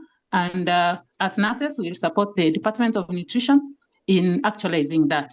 And I hope that there will be also maybe, what do we call it? Continuous professional development of the lecturers in nutrition who didn't go through the training so that they can also continue learning and also support the students effectively. Thank you so much.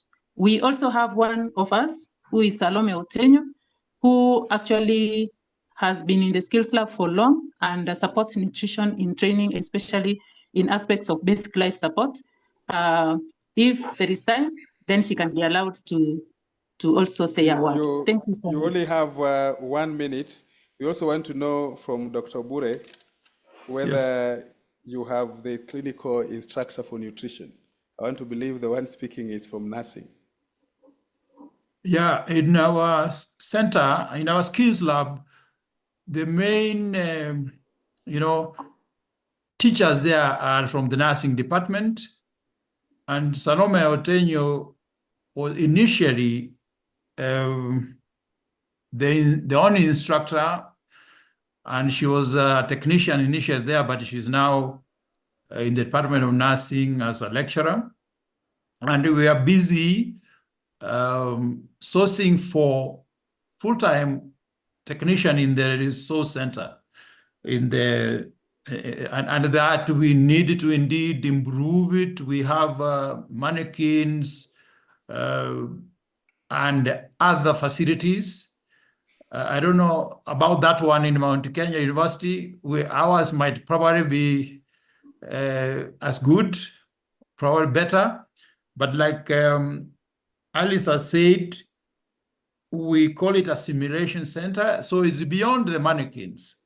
We had a program recently supported by Israeli team, and we wanted to do a project we called simulation on wheels.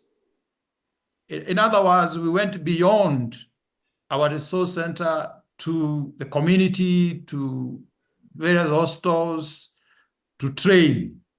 But that's a story for another day. That is a scenario. Doc, I want to cut you short.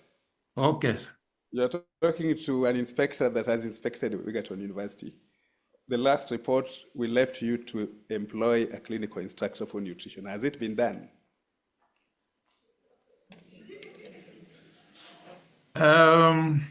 If it it's has in not the been process. done, I must say it's in the process. Tell the Vice Chancellor, just inform the Vice Chancellor, Dr. Kibwage, Professor Kibwage, we are coming soon. So, but I want to appreciate the fact that we saw some models which you shared with us, which was very good, indicating that work is in progress. Thank you. Thank you. Thank you for allowing us to speak. And thank you for allowing your, did I cut anybody behind? Somebody was to speak? No, I think that is all the team from Egerton. So just pass our greetings to Professor and tell him KNDI is waiting for a letter showing clinical instructor for nutrition has been appointed. And then we'll also follow you up with the competency-based area that we need so that in that skills lab, we don't just have a clinical instructor for nursing talking. We want them to understand the nutrition concept because as as I know now, we have only Masai Mara University that has really understood the concept of integration. But we appreciate, thank you very much. Now we are going to see the one sample of the mannequins. We'll go through an exhibition-like movement, and I would request Professor Nguka to take us through the tables. We have Mount Kenya here, and we have also Nuria College, we have Vision, and Kabete. So we'll just go through. I don't think we can all fit, but it would be good if the camera can focus, and then Nguka can speak as we go around just in 10 minutes, then we close. Thank you. All are welcome. And thank you very much, Egerton, for attending. Thank you. Thank you. I don't know that. Yeah, this is Mount Kenya. And as you can see, I was talking about the basic competencies that a nutritionist is expected to have. And we have during the training. A number of them have been avoiding this component very seriously, and sometimes they have managed to get it only when they reach the hospital. And I was talking about different ways of making sure that nutrient reaches the body of a patient. Now, among the skills that we'll be seeing here is parenteral feeding. In this case, there is both partial and total parenteral feeding. The one that is displayed here, which will be very helpful as a skill for the nutritionist, is partial parenteral, where the peripheral blood vessels, particularly the vein, is accessed using an equipment called a cannula to be able to deliver the various parenteral feeds. And the nutritionists know them. But I said one of the most common one is 5% dextrose, which has been taken as a medication in the hospital, but it is just food. The other one is normal saline, just a combination of several minerals, which has also been taken as a medication, but the fact is that it is just food. So these arms will provide you with the opportunity to be able to have the student learn that skill. Of course, there are also skills of calculations. The mathematician is here. Where is the mathematician? We have the equations in nutrition, and in disease situation, we use equation like Ereton-Jones equation. I don't know whether you know that, mathematician. We also have Harris-Benedict equation. Nutritionists know Harris-Benedict equation, Ereton-Jones equation, and other equations to be able to calculate disease, nutrient requirement in disease, and take into consideration the various diagnoses. Once they do that, they quantify the amount of particular foods to be taken into. And the skill is learned here. So the arms are here. Now, other than feeding, for example, and I will provide an example of a disease where you can fail to access even the gastrointestinal tract. Cancer of head and neck is common of this, where you are not able now to access even the gastroesophageal sphincter. So you will not be able to access the stomach. And sometimes even the cancer of the stomach may make even the entire stomach be removed, which is called gastrectomy. So in such a situation, then it means you have to provide nutrients or food in other positions. And one of the positions we have for example, if the stomach is there, you can still access the stomach direct. It's called percutaneous endoscopic gastronomy. If you get into, or gastrostomy, if you get into the ileum, you call it percutaneous endoscopic ileostomy. Now, where you have to provide foods at that point, one of the key skills that is going to provide, you will have, the different positions of nutrients. And this I want to say I've said it before, but the key problems in the medical care If you are provided an nasogastric tube and you've bypassed the mouth, what happens in our clinical area today is that they put that porridge direct into the stomach, but you have bypassed the mouth. And you know very well that there is an amylase in the mouth that was supposed to have broken that molecule into either some little, we call them shorter chained polysaccharides, isn't it? The amylase does that work, or into dextrin. Dextrin is 3 molecules of glucose. Biochemistry meingia.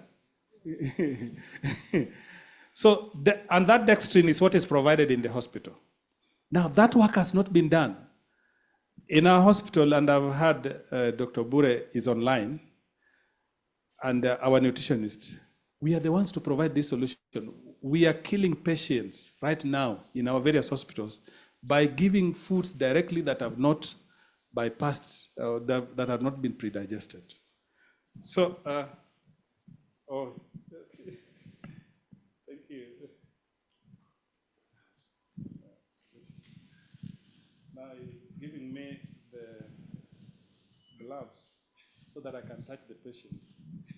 The patient that has been provided. If there was a cannula, I would have fixed the cannula. So that you don't say this is a professor of clinical nutrition, but does not know how to fix a cannula. For me, I fix. So I was saying that if you have a patient whose mouth has been bypassed, that is a nasogastric tube, and you go into the gastric stage, what we do in the hospital is they feed milk or porridge directly without due consideration of the work that was supposed to be done here. Now that is a skill that needs to be developed. There is something called, we have said it in your various universities, specialized dietetics lab, which is attached to this, to be able to pre-digest that porridge using amylase, and then now feed the patient with the content that is fitting. If you have a percutaneous endoscopic ileostomy, at the ileum level, you are no longer talking about food. And that is why, Prof, when you say that foods were divided into carbohydrates, vitamins, and protein, as a nutritionist, I know that was very wrong. But of course, for your side, we excuse you. Because carbohydrates, vitamins, and protein are actually nutrients. But they are gotten from food. So that eggs is not a protein, but it's a food which contains protein and other nutrients.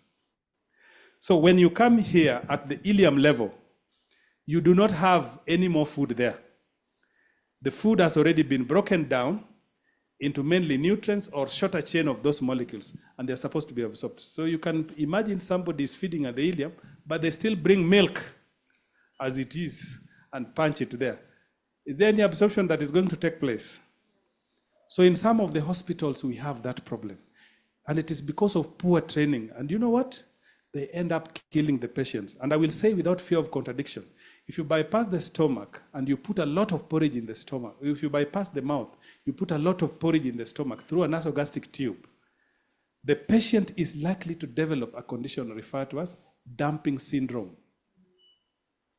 And dumping syndrome has similar symptoms and characteristics of diabetes mellitus. Very similar. High blood glucose, it spikes. And immediately it spikes, hyperglycemic coma sets in. So you manage a disease that a patient did not come with in the hospital. You have created it. Because the doctor will say, now the patient's glucose is spiking. You have created it. We have made a hospital, instead of being treated, you create more diseases so that you continue treating.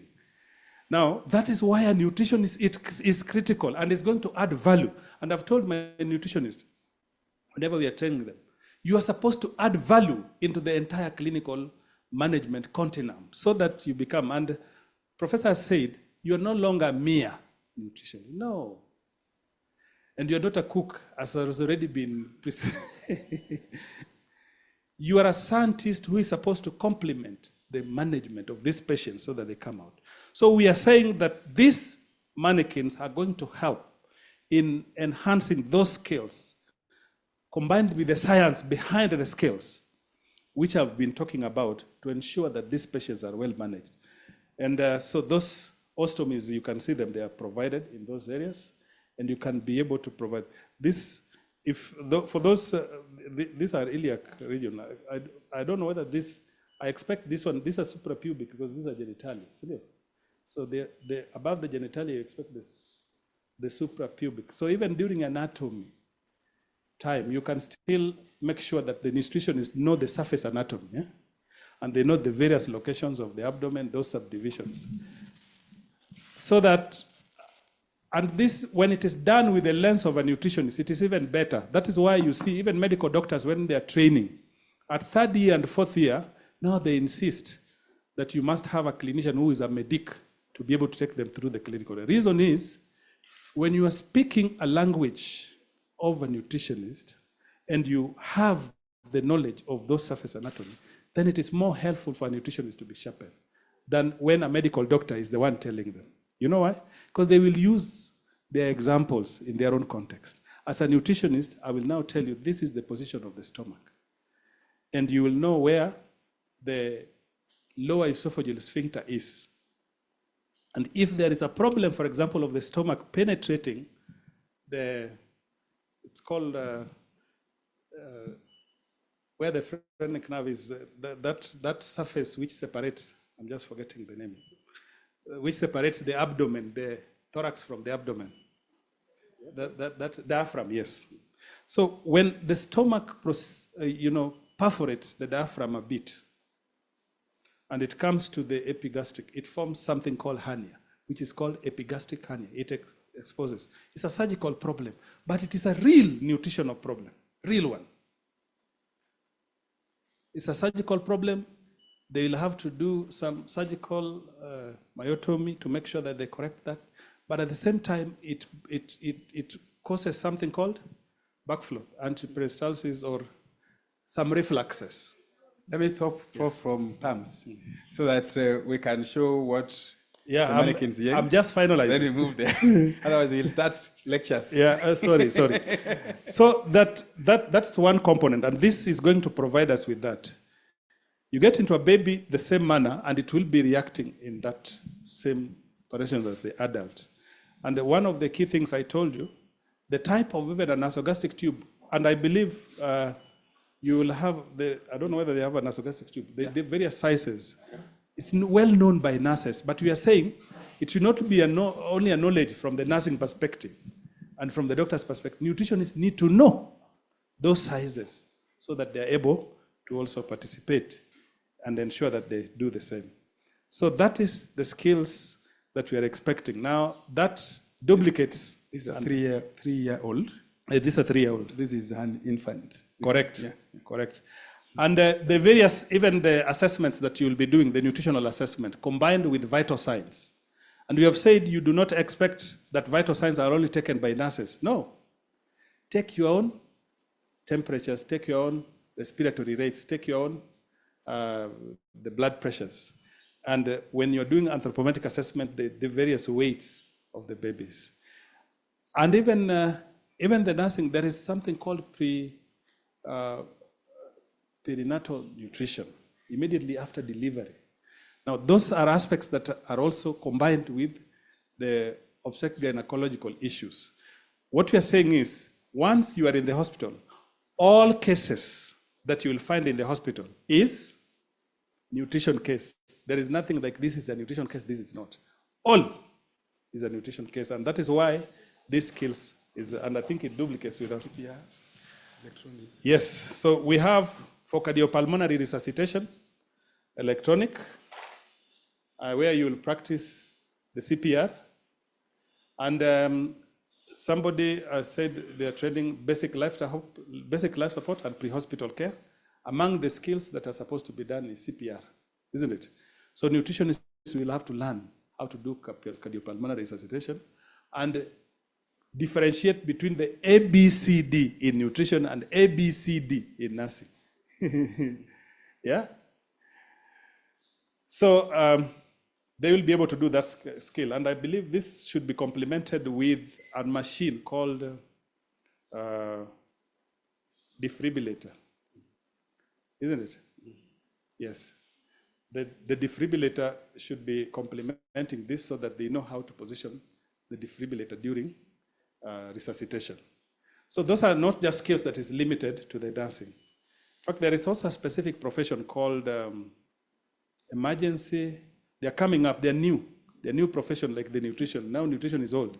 The new profession that's coming up, paramedics. It's paramedicine, which is coming up with this. But then all of us is a common course that's supposed to be done. This other one is for? Still the same? Yeah. So for CPR. And they are all electronic. So you'll be doing the ABCD accordingly in terms of enhancing the skills of these nutritionists. So a nutritionist is not just left to the other areas. They are supposed to participate in emergency medical care. And for those who don't have anatomy higher level, they can always have this, because these are anatomical models. Yes. For different parts. Yeah, I've seen this, and they are very beautiful in the sense that you can now see how the lung, and you can see where the heart is, the stomach, and even where the stomach is arranged. Many a times we have had people, like on the surface anatomy like that, for nutritionists, not, at least for nurses, I think those who have gone through but even clinicians in the olden days, they never used to go properly through the anatomy. Right now, the curriculum has been changed. So they now go into the anatomy. The position of the stomach has been one of those problems that many of the people don't know, and the complications of them. So you can see where the stomach and the liver is, and the students will be able to learn those surfaces. And when they do, please take them through the palpation process as well, so that they can palpate the organs in the various positions, and not just by way of studying. So this will be able to show that when I was talking about fixing a nasogastric tube, I said once it reaches the throat, the front one here is actually the airway. Then behind the airway, you have the esophagus. So many a times, for those who are learners, you find yourself during fixing of the nasogastric, if you're not experienced, then they actually pull it into the lungs. And once you deliver food in the lung, you know what it means. It's death on the spot, isn't it? Yeah. So and that is the reason why nutritionists have always been prevented from doing this, because it was believed you are not being trained. They're just being careful because they don't want somebody to die on their behalf, isn't it? Then we have the bones, the 206 bones here that will be showing us the various, so those are anatomical structures that's going to be helpful. So for Mount Kenya, I think you have done very well. This is duplicated in others, apart from the Nuria that has an additional skill for, yes, you have questions? Yeah, they will ask. Or let Dr. ask a question? Yes. So that, yes, go ahead. Thank you, Prof. I'm really encouraged. My name is Dr. Mary Mugambi. I teach this subject at Technical University. Really thank you for this, Manikins. My question or concern is you talked about putting a cannula in the peripheral limbs. In the hospitals, they have the phlebotomist, and I'm just curious. I haven't seen the topic of us teaching phlebotomy, putting a cannula. I don't know how even to phrase my question, because as a lecturer, I was never trained, and now I'm going to be training someone to put a cannula, and it's I tell my students, don't touch the patient, I hear you. And that is why I actually said, learning never stops. Professions are very dynamic, we are changing. The law allows you now, in as much as you didn't train, to be able to feed the patient at all costs. Begin with that. A nurse is not there, but you have to have the nutrient delivered. It means you need this skill as a necessity, not just as a by the way. It is a must. It is defined in the law. It is defined in our protocols. What I'm saying is this. If you don't know, please come back to the laboratory. We train, and we have CPDs continuing. Prof, just tell Doc that very soon we are taking lecturers for attachment. Yes. So that they can do these things. Actually, the CBET, yeah, we are going to train the lecturers. CBET requires that. We are preparing for CBC. CBET requires something called dual training. Half in class, half in the industry. So as we are moving towards CBET, and CBET people are here, one of the key things is a lecturer will have to brood back in the various where we are required to do there's the nothing wrong with that. 3 and there is months, nothing, 3 weeks, 3 weeks, 1 month. And doing phlebotomy is not difficult. Something is just a skill you learn. Nguka here knows how to do it. I will train. I'll be ready to train you. Thank you. So can we have the Nuria team, Professor? Oh, so this is not for nutrition, but I think for the nurses also, though they requested for additional. This is the only one for the delivery at different stages. I don't know what it meant, but we have the baby delivery and the placenta. I think that's what they... Yes, so Nuria College went beyond, and which is also very good, to be able to now focus on training nurses on how to handle delivery. This is under the reproductive health, under the nursing training. And both sides, when you're doing nutrition throughout the life cycle, this is one of those important components. There is something called, allow me to train nutritionists because nurses may know, but where they interject. During delivery, one of the key issues is called perinatal nutrition. And I want to bring a component. There is something called iron. And iron as a nutrient, the time of clamping will depict how much iron the baby will have to support the baby throughout the breastfeeding. So that time, there is a study done by Martin. The time difference on when to clip and stop the baby from relying on the mother through the placenta affects the iron nutrient composition of the child's body and how long it will take, so that most of the iron deficiencies are associated based on the time. The shorter the time, the lesser the iron taken up by the baby, and therefore it predicts that the baby will suffer nutritional anemia or anemia that's associated with low iron. So that is one component that is, I don't know whether nurses knows that, but if you read papers, recent papers, particularly that have been published by Martin in that area, you'll realize that they are very keen on how long it should take before you clip and separate the baby from the mother, because that blood is supposed to circulate as much as possible. There is a defined time to be able to do that. But this has not been definite. So that's one component. The other component is postnatal feeding. Immediately after delivery, many women will have their temperatures lowered immediately. There is hypothermia, and there is a tendency to want to give them something. Many communities have done different things and they have not been controlled. Some have given even alcohol. They will hide even in the hospital there and come and bring alcohol. The others will give tea. But in the nutrition, we have said immediately after that, please give porridge. And the reason is, those that they are given immediately after delivery directly goes to the alcohol, for example, goes directly into the breast milk. Tea as well, unchanged, particularly its composition, goes directly into the breast milk. And you immediately make that child take those components. Because immediately you plug in the baby, and especially in the baby-friendly hospital initiative, you are supposed to plug the baby on the breast within 1 hour, isn't it? Or as quickly as possible, so that they can begin milk letdown. Now those are some of the components that are here.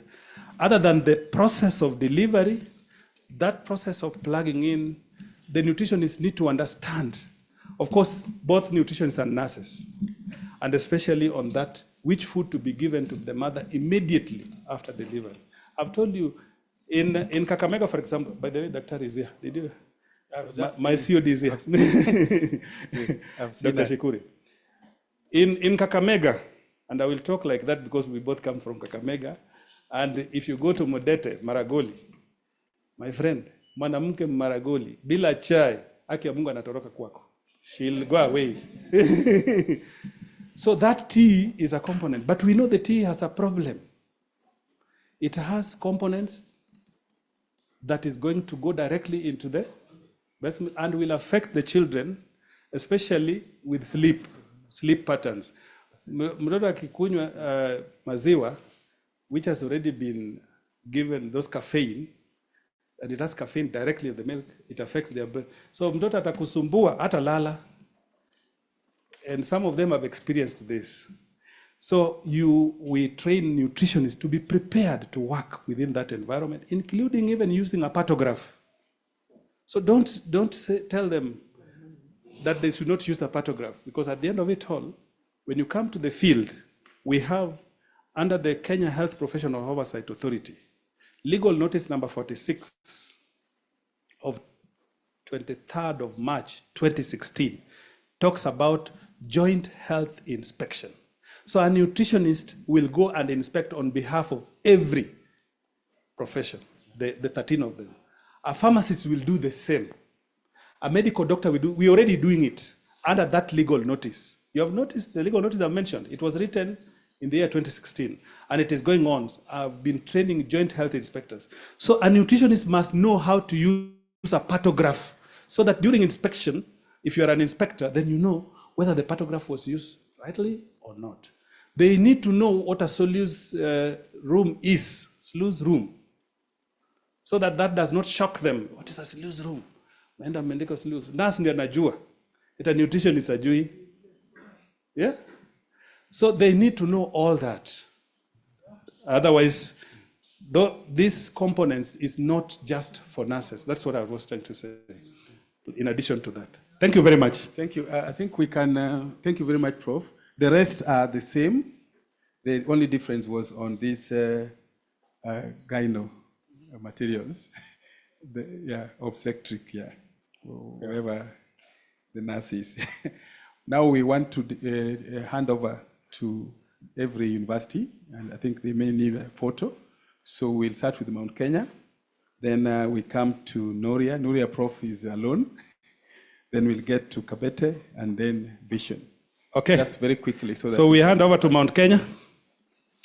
If you are free, for those of you who, if you have query on integrated training, and I'm very happy that this has started with TVET, and Mount Kenya is taking the lead for us when it comes to universities, we will be able to share and cross-train as nutritionists.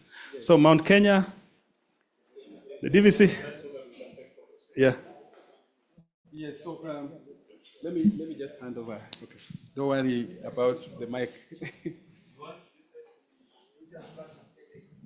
Oh, we can actually hand over and then we take a photo. We can hand over, then we take a photo. Yeah. So just for the purposes of knowing, Mount Kenya ordered for the bare minimum. I want to say these are not the complete mannequins. Mannequins are very expensive, but step by step, because we have the trauma one, which is also very, very useful. One piece of trauma like this, I told you, is going for 500,000, so we avoided that one. But this is a caregiver mannequin, unisex, so it can be for both female and male, and even some of them are male and female. So you can add to your stock, you can still get more if you want. Whatever you want, you let us know. So officially, I want Professor Nguka to hand over as the chair of accreditation to Mount Kenya. Thank you, Mount Kenya University. Let me remove this, if you don't mind. So I want to take this opportunity to hand over this caregiver and the basic minimum mannequins that Mount Kenya has provided to go and train, first and foremost, nutritionists, and then in all the health cadres. So I want to hand over this officially. Let me allow me to use this, and she can be able to touch this. Oh, we wanted to use the baby. Okay. Can we take the smaller one, the smaller baby? Yeah, the child. Yeah. Thank you. Yeah. So Professor Nguka is handing over to the VC. Yes. Yeah. Daktari, enter. Yeah.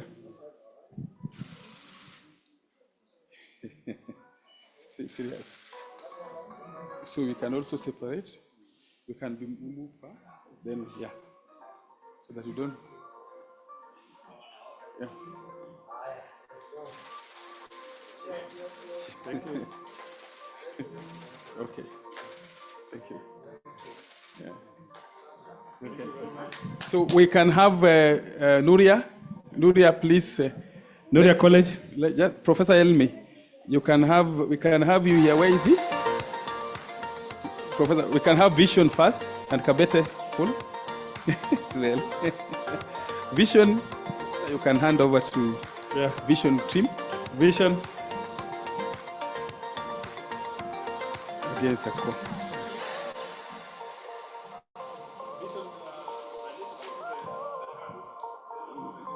You can give them the torso, the CPR, but you can have the torso, the CPR. Be careful, Prof, because it's yeah.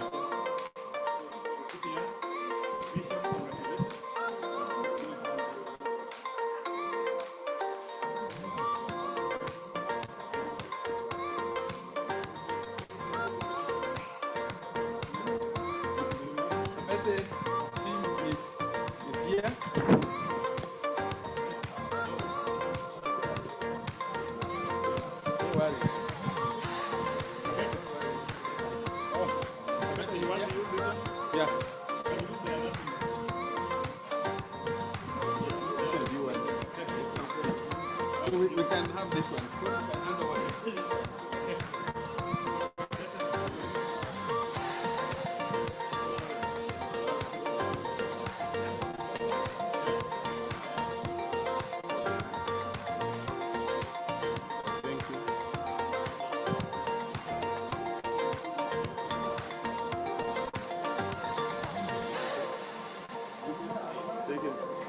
So, Professor Elmi, you are the only one left. Yeah, so Prof wants to officially hand over your material, then they'll be packed, and then, yeah.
Let's get settled so that we can close.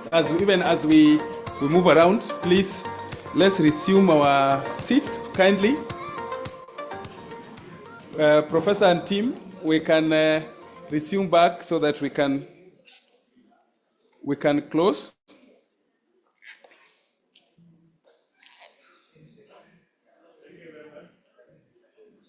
Can we just resume so that we close the program? Thank you very much, Mount Kenya team. What I would want to assure you after this, we are packing them back to their respective cartons.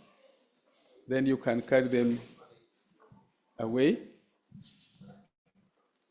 Thank you. Good. So for those of us, I want to take opportunity, first of all, to recognize the presence of those who are here physically and also our training partners who are online. We have Kisiwa TTI is present physically. Thank you very much for coming. We have Kenyatta University, very physical. Then we have University of Nairobi. I think the head of department is around. Thank you very much for coming, Doc. We have Great Lakes University of Kisumu. Dr. is here. Thank you for coming. I hope you enjoyed your per diem. You should thank me for that. We have Technical University of Kenya. Technical is in a whole team. Just for your information, we are also collaborating with the Technical University of Kenya on other things to do with research and other grants writing and the rest. We have also MKU. That was a whole team. They were the honors of the day. We have iRides College. Oh, you are here, Registrar? Principal? Quality Assurance, okay. Thank you. You pass our greetings to the CEO. We have Nuria College, professor is here. Vision Empowerment was with us, the team, and Masinde Muliro University of Science and Technology, Dr. Shukuri. Virtually, we have Egerton University. We also have Maseno University represented here. Pwani University, University of Eldoret. We have Chuka University, Technical University of Mombasa.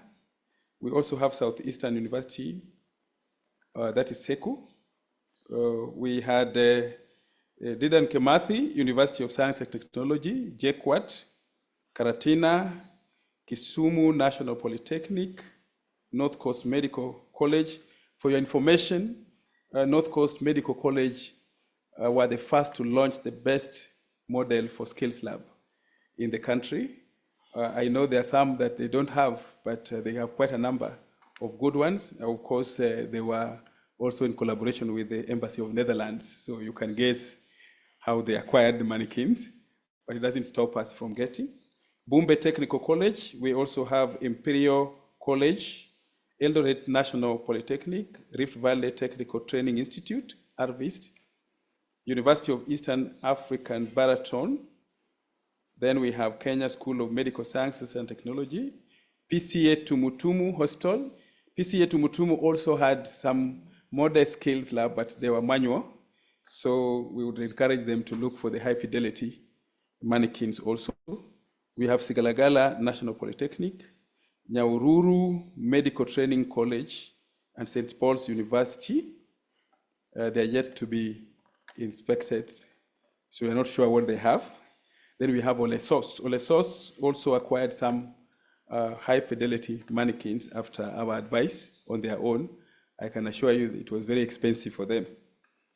Now, for those institutions that are missed out, again, by any chance, we want to say acknowledge you, and we want to just inform you that as you go back to your respective institutions, we want standards, so we have given you allowances. There are two options of acquiring high fidelity mannequin. If you find that your procurement officers have problems, then you can go buy on your own, as long as you get the specification from us. But if you want a cheaper version, you can get from us. I'm talking like that because I know the worst people in institution are the procurement officers. And also, the ones, they can kill an institution because of the flower girls. They always want a cut out of it.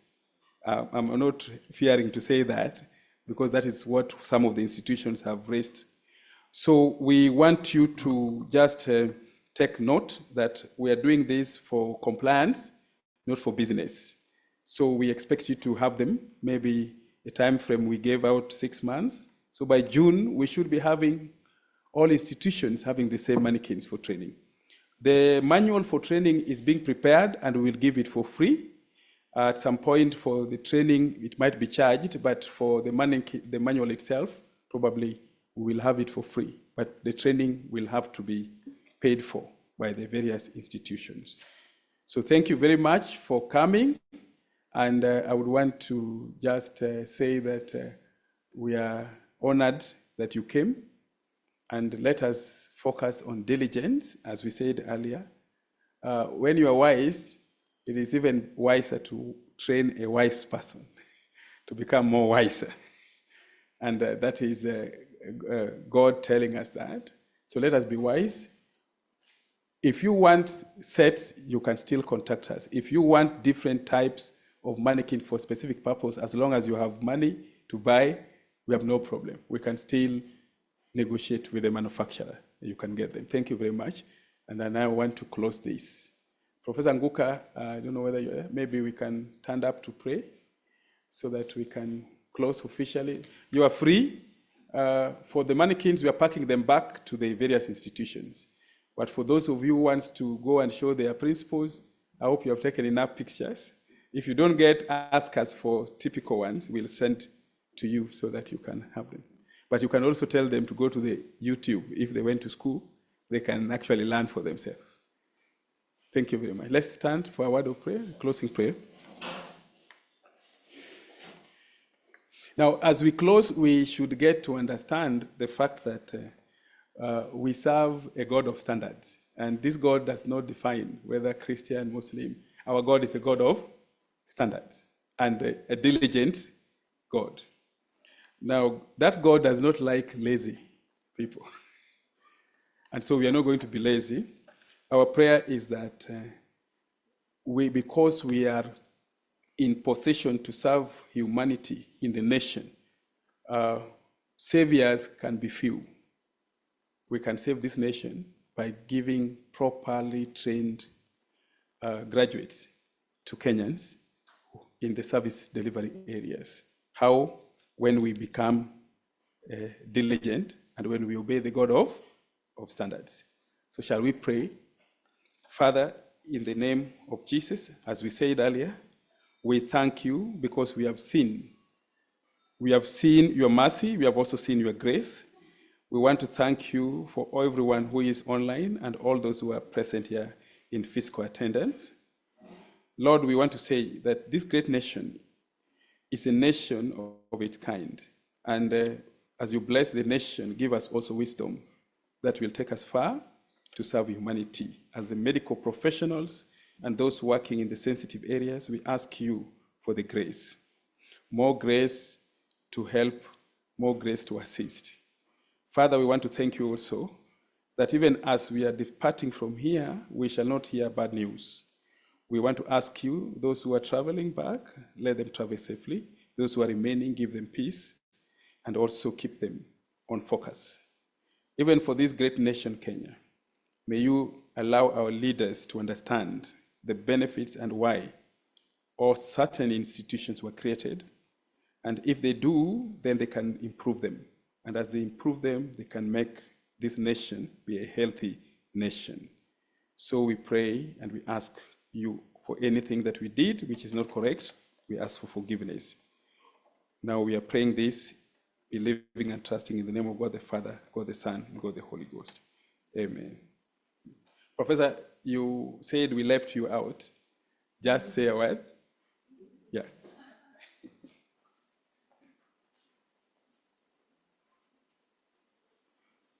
بسم الله الرحمن الرحيم الحمد لله رب العالمين الرحمن الرحيم مالك يوم الدين إياك نعبد وإياك نستعين اهدنا الصراط المستقيم صراط الذين أنعمت عليهم غير المغضوب عليهم ولا الضالين آمين. Thank you very much. So we can do a brief, but we can also back.